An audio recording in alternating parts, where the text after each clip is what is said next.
Peut-on être animateur et d'extrême droite? Intuitivement, on a envie de répondre non à cette question. Les qualités et valeurs nécessaires à l'animation, celles de la solidarité, de l'empathie, semblent en contradiction avec celles de l'extrême droite, qu'on assimile à minima à de l'égoïsme, mais plus souvent à de la haine. Alors des animateurs d'extrême droite, il y en a, j'en ai connu. Alors, c'était pas les meilleurs, mais j'en ai connu. Mais dès qu'on parle d'extrême droite, on s'expose à plusieurs dangers. Surtout celui de laisser la place à ses émotions plutôt qu'à sa raison, et de faire usage de biais cognitifs qui pourraient nuire à la crédibilité de notre raisonnement et prêter le flanc à la critique. Dans cette vidéo, on va répondre à cette question tout en essayant de garder une argumentation rigoureuse. Avant cela, n'oubliez pas, si vous le souhaitez, et surtout si vous en avez les moyens, de me faire un petit don sur Tipeee ou sur Utip. Ça m'aiderait beaucoup et ça me permettrait surtout de produire des vidéos de meilleure qualité en achetant du meilleur matériel. Alors il y a un site internet aussi, www.educ-pop.com www.educ-pop.com. Alors pour l'instant, vous pouvez y retrouver des sources pour vous documenter. J'ai mis une bibliographie sur l'éducation populaire et une sur le harcèlement scolaire, alors qui sera la prochaine thématique qui va nous intéresser. Les bibliographies sont régulièrement mises à jour. Je vous ai tout mis dans la description. Allez, générique. Alors d'abord, qu'est-ce qu'on entend par être d'extrême droite? On est d'extrême droite quand on adhère aux thèses qu'elle défend. Autrement dit, ceux qui ont un vote d'adhésion au Rassemblement national, ceux qui, à chaque élection, votent pour ce mouvement, et du coup sont exclus les votes contestataires. Autrement dit, ceux qui ne vont voter pour Marine Le Pen que lors de l'élection présidentielle pour marquer le coup. Maintenant, quelles sont les thèses de l'extrême droite? Et qu'est-ce que ça peut laisser supposer des valeurs défendues par les individus qui les portent? Pour ce faire, on va se baser uniquement sur le Rassemblement national et le parti d'Éric Zemmour, pour en dégager ce qu'il y a de commun. D'abord, au niveau économique, dans l'extrême droite, il y a droite. Les deux défendent donc un programme néolibéral. Ce qui signifie clairement que si l'un ou l'autre est élu, ils se coucheront tous les deux devant l'Union européenne. Et ceci malgré ce qu'ils peuvent prétendre actuellement. Alors déjà, moi, je trouve ça problématique d'être animateur et de défendre le néolibéralisme. Les néolibéraux pensent que le rôle de l'État consiste à favoriser la libre concurrence. Et ceci aux dépens du service public. Or, l'animation, c'est du service public. Donc déjà, être animateur et néolibéral, c'est se mettre une balle dans le pied. Ensuite, il faut bien avoir conscience de l'idéologie qui sous-tend le néolibéralisme.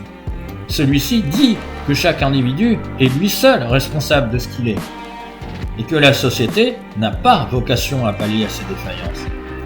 Cette idéologie incite chaque individu à tendre vers toujours plus d'égoïsme, à se dire « je fais mieux pour moi et les autres, ils ont qu'à s'en donner les moyens ». Mais surtout, par cette vision, le néolibéralisme place comme valeur cardinale de la société l'argent, alors que celle qui doit guider l'animateur est l'humain. Le néolibéral va considérer que pour aider les autres, il doit d'abord s'aider soi-même, alors que l'animateur doit placer l'enfant au centre de ses préoccupations. On n'est donc pas dans une démarche égoïste, mais au contraire altruiste pour l'animateur. De fait, il paraît déjà compliqué d'être néolibéral et animateur. Maintenant, si on veut se placer au niveau des valeurs pures, quelles sont celles qui sont communes au Rassemblement national et au parti d'Éric Zemmour?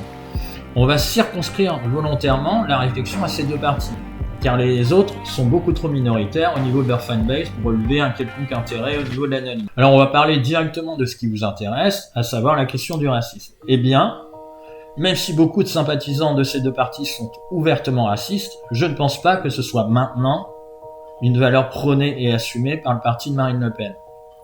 Et dans ce sens, l'arrivée d'Éric Zemmour dans le game a fait bouger les lignes.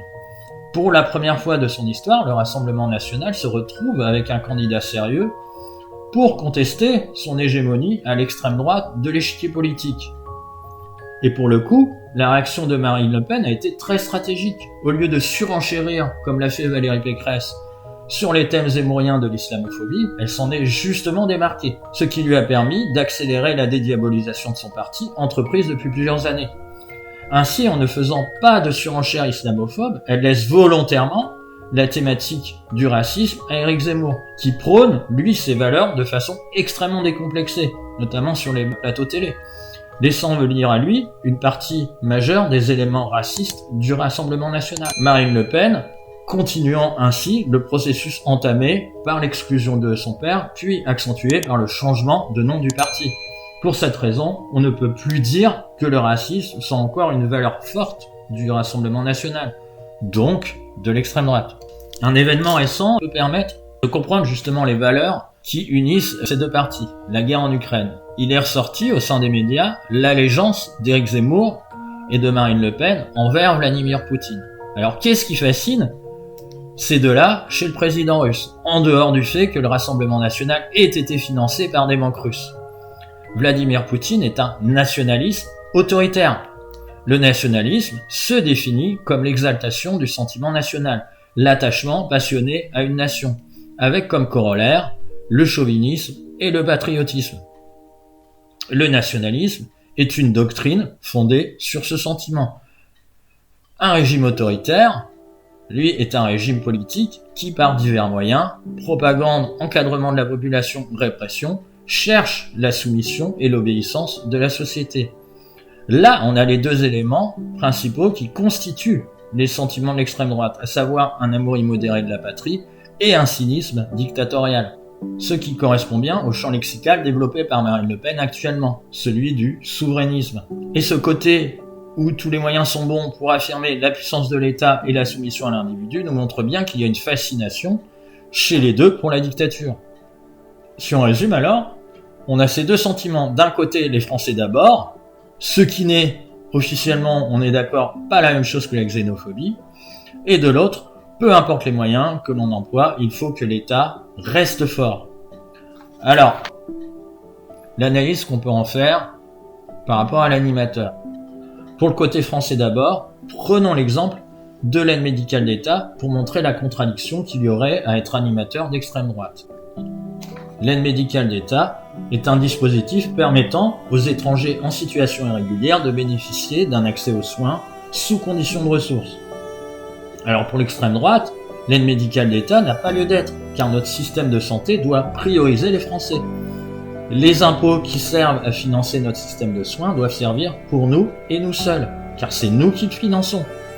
Entre parenthèses, autant dire que ce serait absurde comme raisonnement, car au vu des salaires, il y a vraiment très peu de monde dans le domaine de l'animation qui paie des impôts déjà.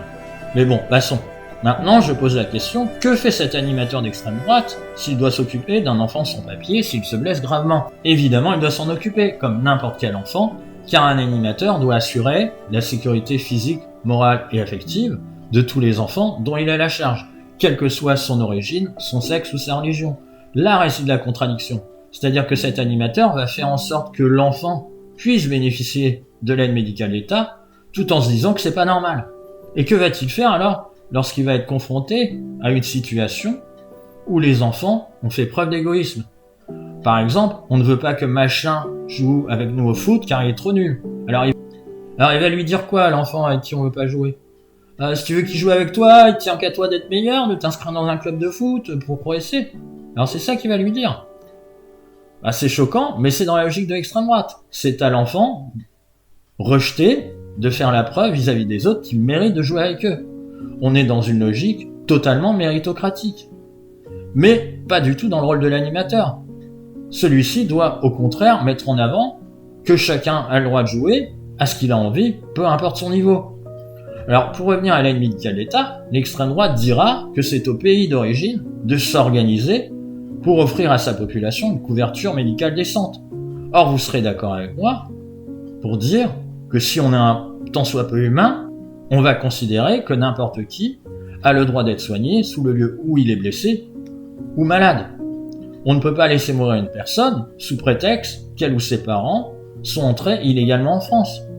Et à mon sens, un animateur, s'il veut faire correctement son travail, d'assurer la sécurité physique, morale et affective des enfants, ne peut se départir des qualités d'empathie et d'altruisme. Ces qualités humaines sont celles qui vont l'aider dans le relationnel avec l'enfant, le guider à prendre les bonnes décisions. Ces qualités vont être celles qui vont lui permettre de se mettre à la place de l'enfant, de ressentir ses joies et ses peines. C'est ce qui permet, lorsqu'un enfant ne veut pas nous dire ce qui va pas, d'arriver à saisir malgré tout son problème. C'est ce qui permet de dire la bonne phrase au bon moment pour résoudre un conflit. Alors oui, c'est le fruit d'un raisonnement, d'une analyse, mais qui s'appuie sur des qualités humaines. Or justement, ceux qui sont dans une logique plutôt de méritocratique sont amputés de cette qualité essentielle à l'animateur. Alors au niveau sociétal, c'est pas compliqué, les partis d'Éric Zemmour et de Marine Le Pen sont tous les deux conservateurs. Même si à nouveau, cette dernière tend à reléguer cet aspect au second plan, dans son discours dernièrement, dans le conservatisme et l'opinion ou l'état d'esprit de ceux qui refusent les innovations politiques, sociales et même techniques et qui soutiennent les partis dits conservateurs. Ils s'opposent au progressisme, ainsi ils vont mettre en avant une conception traditionnelle de la famille où chaque membre doit être à la place que la société lui a dévolue. Ainsi le conservatisme va s'opposer à toute loi qui viserait à détourner la société de ce modèle, comme l'avortement, la GPA ou le mariage pour tous. D'où cette brutalité langagière récurrente contre le wokisme ou l'Union populaire. Alors là, je vous renvoie à la vidéo de Papacito expliquant comment tuer un gauchiste. Une divergence toutefois entre le Rassemblement national et le parti d'Éric Zemmour sur la place de la femme, Zemmour étant profondément misogyne, ce qui est un peu con je trouve parce qu'il s'ampute lui-même de 50% de son électorat potentiel. Bon, pour lui, la femme doit rester à sa place de femme, c'est-à-dire s'occuper des fourneaux. Ce qui n'est évidemment pas le cas de Marine Le Pen, évidemment, comme c'est une femme. Donc, au niveau sociétal, ce qui caractérise le mieux l'extrême droite est son conservatisme. Alors, le conservatisme est-il, dès lors, compatible avec le métier d'animateur ? Le conservatisme, comme le nationalisme, ampute l'animateur d'une qualité essentielle dont il doit faire preuve. Les conservateurs sont ceux qui refusent le changement, qui veulent que la société, à minima, reste comme elle est, voire qu'elle revienne à un état antécédent. Mais tout ça, ça ne dénote pas une visée stratégique, mais une peur de l'avenir, une peur de perdre, ce qui a fait un supposé bonheur originel. Et du coup, cette peur empêche le conservateur de penser tout ce qui peut relever d'une évolution de la société. Or, l'une des missions de l'animateur est d'aider l'enfant à s'émanciper, à s'élever. L'animateur conservateur va donc être dans un état d'esprit qui va fortement le gêner dans sa capacité à penser l'évolution de l'enfant. Donc il paraît compliqué aussi d'être conservateur et animateur. Donc pour moi, la conclusion sera sans appel. On ne peut pas être animateur et d'extrême droite. Ou pour être plus précis, on ne peut pas être d'extrême droite et prétendre avoir les qualités pour être animateur. Alors si ce contenu vous a plu, abonnez-vous à la chaîne, mettez un petit pouce bleu, commentez, ça aidera au référencement de la vidéo. Par contre, on commente que si on a vu la vidéo.